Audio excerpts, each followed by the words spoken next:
ابھی وہ اللہ رب العالمین کے سامنے کیا حجت پیش کر رہا کہ جب اللہ کے ارادے سے میں نے یہ گناہ کیا ہے تو مجھے اس پر سزا کیوں ملے گی، یہی نا؟ اب اگر کوئی شخص اس کے بیٹے کو قتل کر دے اور اس کے سامنے یہی عذر پیش کرے کہ اللہ کے ارادے سے میں نے یہ کیا ہے لہذا مجھے سزا کیوں ملے گی، وہ قبول کر لے گا کہ چلو اللہ کے ارادے سے تم نے کیا اس لیے تم کو معاف کر رہا ہوں؟ قبول کرے گا کوئی؟ تو جب خود اپنے بارے میں اس دلیل کو قبول نہیں کرتا تو یہی دلیل اللہ کے خلاف کیسے پیش کر سکتا ہے وہ؟ جب خود اپنے بارے میں اس دلیل کو اگر کوئی اس کے سامنے پیش کرے، وہ ظالم ہے ابھی نا، اللہ کے سلسلے میں وہ ظالم ہے، اللہ رب العالمین کے حق کے اوپر اس نے ڈاکہ ڈالا ہے، ظلم کیا اللہ رب العالمین کے سلسلے میں، اور کیا دلیل پیش کر رہا ہے کہ اللہ کے ارادے سے ہوا تھا اس لیے مجھے سزا نہیں ملنی چاہیے، تو وہ بھی کہے گا کہ اللہ کے ارادے سے میں نے یہ جرم کیا ہے اس لیے مجھے سزا نہیں ملنی چاہیے۔ آپ تو چاہتے ہیں کہ نہیں اس کو سزا ملے، لیکن آپ خود جب اللہ رب العالمین کے حق میں ڈاکہ ڈالتے ہیں تو آپ چاہتے ہیں کہ مجھے سزا نہ ملے، یہ کیسے ہو سکتا ہے؟ اس لیے یہ عقلی طور پر بھی کوئی شخص اس دلیل کو قبول نہیں کر سکتا، اور نقلی طور پر، شرعی طور پر تو بے شمار کتاب و سنت کی دلیلیں موجود ہیں، بے شمار کتاب و سنت کی دلیلیں موجود ہیں کہ یہ باطل اعتراض ہے۔ اس لیے یہ کہنا کہ اللہ رب العالمین کے ارادے سے ہے اس لیے مجھے سزا نہیں ملنی چاہیے، یہ کوئی بھی دنیا کا شخص قبول نہیں کرے گا، وہ خود اپنے بارے میں اس دلیل کو قبول نہیں کرے گا اور کہے گا کہ نہیں اس کو سزا ہونی چاہیے، بلکہ یہ ایسا معاملہ ہے جسے دنیا کا ہر عقل مند شخص یہی کہے گا۔ اسی وجہ سے کورٹ کچہریاں، پولیس، عدالت سب موجود ہے۔ یہ کس لیے ہے؟ پولیس، عدالت، کورٹ کچہریاں اس لیے کہ اگر کوئی شخص جرم کرے تو اس کو سزا ہونی چاہیے، اس لیے نا یہ پولیس وغیرہ کس لیے ہے، عدالت کس لیے ہے؟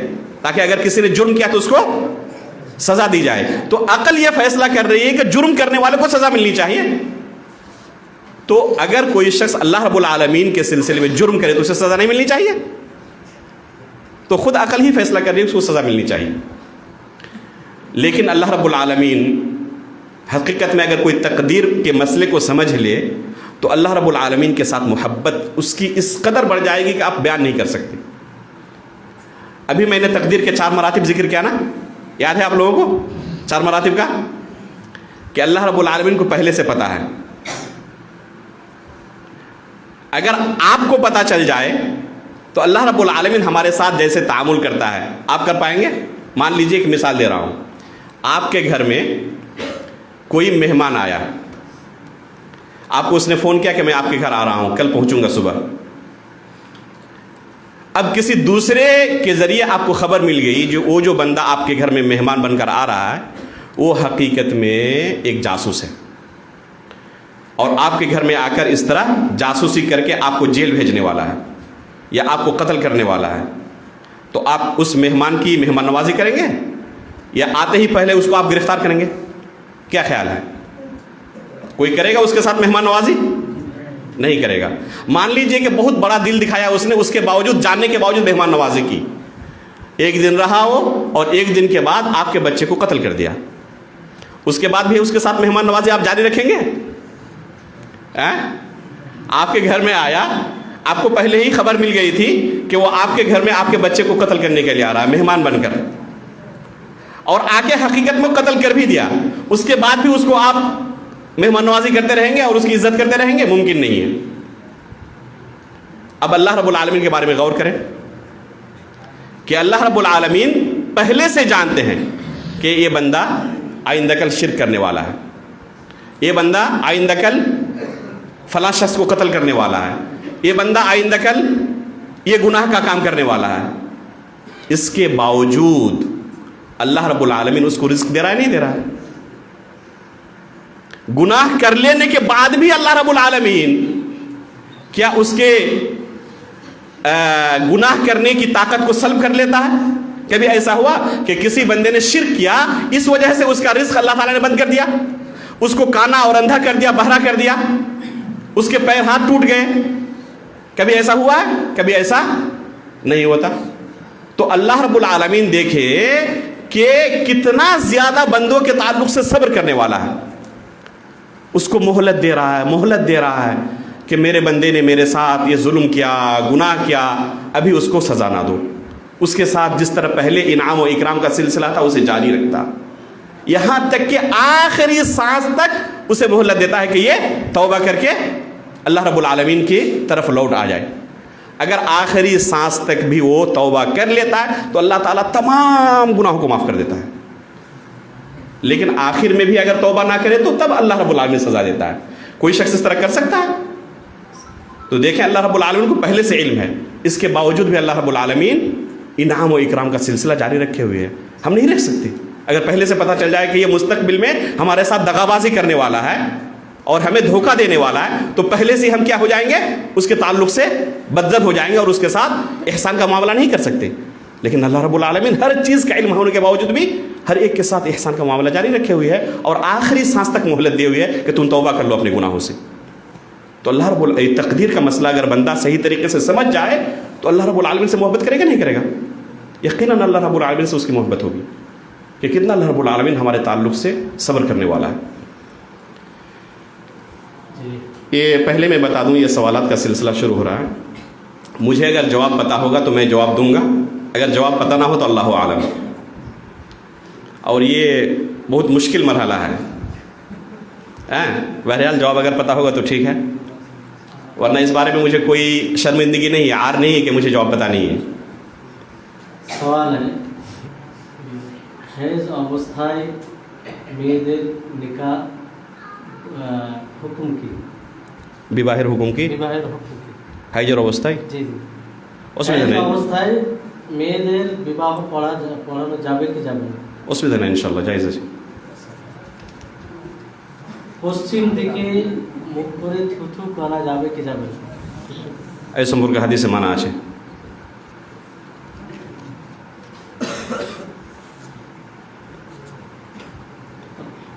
হিন্দুদের যেভাবে বিবাহ হয় সেটা কি জায়েজ? যদি না হয় জায়েজ তাহলে তারা মুসলিম হওয়ার পর তাদের সন্তান কি অবৈধ? আবার পড়েন. হিন্দুদের যেভাবে বিবাহ হয় জি। সেটা কি জায়েজ? যদি না হয় জায়েজ তাহলে তারা মুসলিম হওয়ার পর তাদের সন্তান কি অবৈধ? হিন্দুদের বিবাহ ছেড়ে দেন, কোনো যদি মুসলমান ভাই বিবাহ করে যেটা শারআন জায়েজ নয়, কোনো এই পদ্ধতিতে বিবাহ করলো যেটা শারআন জায়েজ নয়, নাজায়েজ তরিকাতে বিবাহ করে নিল, যেরকম হালালা, জানেন না হালালা? জায়েজ বিবাহ না নাজায়েজ বিবাহ? নাজায়েজ বিবাহ.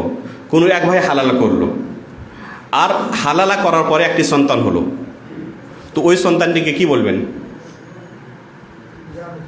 হ্যাঁ, ওই সন্তানের নিসবত হবে ওর বাপের দিকে না হবে না, যার সাথে বিবাহ হয়েছে এইভাবে হালালার? একে বলে নিকাহে শুভা. নিকাহে শুভা.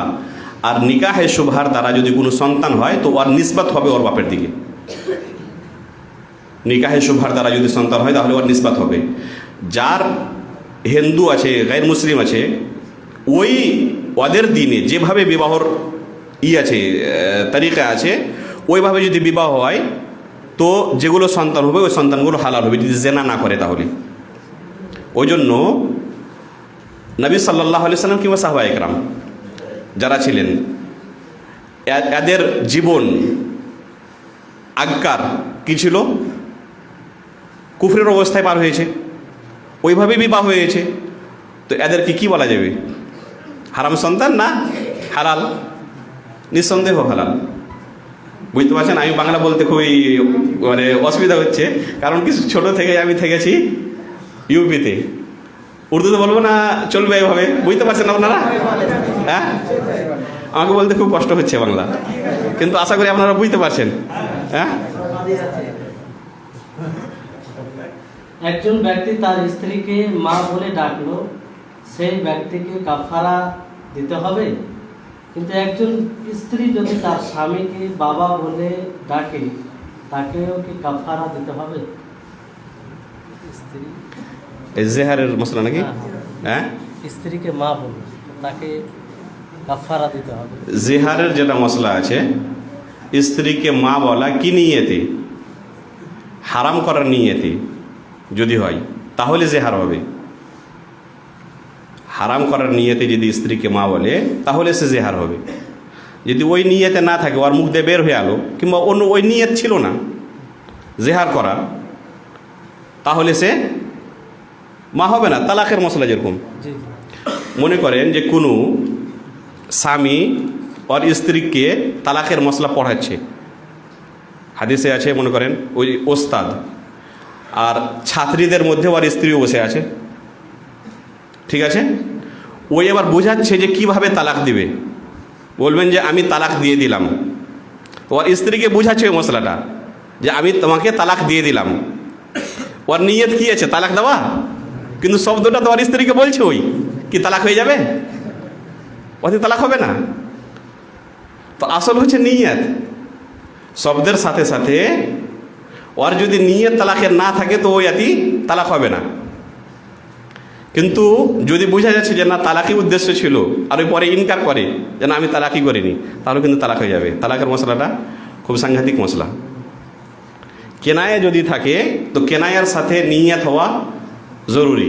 আর যদি সরিহ লফজ থাকে, বলে যে আমি তোমাকে তালাক দিয়ে দিলাম, আর পরে বলে না আমার আসলে উদ্দেশ্য ছিল না তালাক দেওয়া, আমি শুধু ডরাতে চাইছিলাম, তাহলে কিন্তু তালাক হয়ে যাবে। কিন্তু বোঝা যাচ্ছে যে এটি তালাকের কোনো উদ্দেশ্যই ছিল না। যেরকম আমি বললাম যে ওই মশলাটা ওকে পড়াচ্ছে, শিখাচ্ছে যে এইভাবে তালাক দেয়। যে স্বামী স্ত্রীকে বলবে যে আমি তোমাকে তালাক দিয়ে দিলাম, তো এইভাবে তালাক হয়ে যাবে, ওকে এইভাবে বোঝাচ্ছে, তো কি এইভাবে তালাক ওর স্ত্রীর উপরে হবে না। কাফারার বিষয়টা, কাফারা কোরআনে এসেছে, ওর কাফারা কী আছে, ওর সূরাতুল মুজাদালাতে ওর বিস্তারিত কাফারা এসেছে। আর অনুরূপ আপনার যদি স্ত্রী স্বামীকে বাবা বলে তাহলে তার হুকুম কি হবে?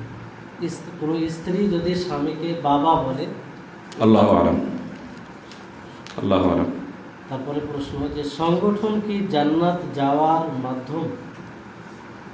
কি প্রশ্ন? সংগঠন কি জান্নাত যাওয়ার মাধ্যম? না, মানে সংগঠন করা কি জান্নাত যাওয়ার মাধ্যম? মানে জান্নাত যাওয়ার মাধ্যম লা ইলাহা ইল্লাল্লাহ। জান্নাত যাওয়ার মাধ্যম হচ্ছে কি লা ইলাহা ইল্লাল্লাহ। সালেফে সালেহিনের যুগে কোনো সংগঠন ছিল? সাহাবায়ে কেরাম, তাবেঈন, তাবেঈনের যুগে কোনো সংগঠন ছিল না। সংগঠনের উদ্দেশ্য কি হয়েছে? যে ভালোভাবে জেনে দাওয়াতের কাজটা আপনি করতে পারেন, এই হচ্ছে উদ্দেশ্য। এর জান্নাত জাহান্নামের সাথে কোনো তাল্লুক নাই। আপনার জীবনে লা ইলাহা ইল্লাল্লাহ থাকতে হবে। যদি লা ইলাহা ইল্লাল্লাহর মানা আপনি বুঝছেন, আল্লাহর উপরে ঈমান আছে, আর শিরক নাই, আর ওই সমস্ত কাজ যেগুলোতে ইসলাম থেকে মানুষ বের হয়ে যায়, তাহলে এইগুলো কাজ যদি না করে তাহলে সে ইনশাআল্লাহ জান্নাত পাবে। মুসলমান হয়ে যদি সে মারা যায় তো জান্নাত পাবে ইনশাআল্লাহ। তারপরে প্রশ্ন হচ্ছে খাবার সময় যদি পানি ডান হাত বাম হাতে লাগায়, বাম হাত লাগায় পানি পান করতে গিয়ে, তাহলে এইভাবে এইভাবে এটা যাবে কি যাবে? যদি এই হাতে কিছু লেগে আছে, মানে তার আগে মশলাটা বলি, বাম হাত ব্যবহার করার হুকুম কি? হাদিসে এসছে যে শয়তান বাম হাত ব্যবহার করে, কোনো জিনিস নেওয়াতে, খাবার খাওয়াতে, পানি পান করাতে বাম হাত ব্যবহার করে। তো বাম হাত ব্যবহার করা শয়তানের কাজ। এর মানে এটা নয় যে বাম হাত ব্যবহার করতে পাবেন না। এই হাদিসটার মানে এটা নয় যে বাম হাত ব্যবহার করা যাবেই না। মনে করেন যে আপনি বাজার থেকে আলু কিনতে গেছেন, আর 10 কিলো 20 কিলো আপনি আলু কিনলেন, এক হাতে ধরলেন, আর একটা ব্যাগ আছে, কি করবেন? ওই বাঁ হাতে ধরবেন না? বাঁ হাতে ধরেছেন তো কি বলা যাবে যে আপনি শয়তানের কাজ করলেন? কেউ বলবে কি? আপনার এই হাত যদি ব্যস্ত আছে তাহলে এই হাতকে ব্যবহার করতে পারেন। এই হাত যদি ব্যস্ত আছে ডান হাত, তাহলে বাম হাতকে ব্যবহার করলে কোনো অসুবিধা নাই। আর খাবারের সময় আপনার যদি এই হাত ব্যস্ত হয়ে আছে আর সেই জন্য আপনি ডান হাতকে ব্যবহার করছেন মনে করেন, কিংবা এক হাতে আপনার সম্ভব হচ্ছে না, মনে করেন ভাত উঠাবেন আপনি, বড় বাটি আছে, আপনি এক হাতে উঠাতে পারছেন না, কিংবা এক হাতে উঠলে পড়ে যেতে পারে, আপনি দু হাতে উঠেছেন, কোনো অসুবিধা নাই, জায়েজ আছে। তো ওই ধরনের পানি পান করার সময় যদি এই দু হাতকে আপনি ব্যবহার করছেন, আসল তো উচিত ডাহিন হাতে কী করা, ব্যবহার করা, কিন্তু আপনার মনে করেন যে কয়েকজনের সাথে খাচ্ছেন আপনি, আর কয়েকজনের সাথে আর একটাই গিলাসও ব্যবহার করছে। তো এখানে আপনি যদি একে শুধু নোংরা না করার জন্য আপনার যেখানে ভাত লেগে আছে ওই জায়গাখানটা আপনি লাগাচ্ছেন না, অন্য জায়গা লাগাচ্ছেন, এইভাবে আপনি খেলেন, আর তার সাথে সাথে বাম হাতেরও আপনি সহযোগিতা নিচ্ছেন, তাহলে অসুবিধা নাই। শুধু বাম হাতে খেলে অসুবিধা আছে, কিন্তু ডান হাতে আপনি আসলে খেয়েছেন আর বাম হাতের কিছু সহযোগিতা নিচ্ছেন, তাহলে অসুবিধা নাই। বুঝতে পারলেন তো? তো বাম হাতকে ব্যবহার করা শয়তানের কাজ কখন? যখন আপনার কোনো মানে বিনা দরকারে আপনি ব্যবহার করবেন, কিন্তু দরকার যদি পড়ে তাহলে ব্যবহার করতে পারেন। ডান হাত আপনার ব্যস্ত হয়ে আছে, তো বাম হাতে ব্যবহার করতে পারেন, অসুবিধা নেই। আর প্রত্যেকটা মানুষ ব্যবহার করে। হ্যাঁ, খারাপ কাজগুলো বাম হাতেই করতে করার ইয়েছে। যেরকম খারাপ কাজ, আপনি হাম্মাম গেছেন, টয়লেট গেছেন, তো পরিষ্কার কোন হাতে করবেন? বাম হাতে। নাবালক সন্তান মারা গেলে তাদের হিসাব নেওয়া হয় না, তারা জান্নাতি, কিন্তু হিন্দুদের সন্তান যদি হয় সেও কি জান্নাতি? যদি নাবালক থাকে তো এই সম্পর্কে ওলামা ইকরাম বলেছেন যে ওই হাদিসটাকে কেন্দ্র করে কুল্লু মাউলিদিন ইউলাদু আলাল ফিতরা, যে ওরা জান্নাতে খিদমত করবে, জান্নাতীদের খাদেম হবে যদি সাবালক হওয়ার আগে মারা যায়, বালেগ হওয়ার আগে মারা যায়।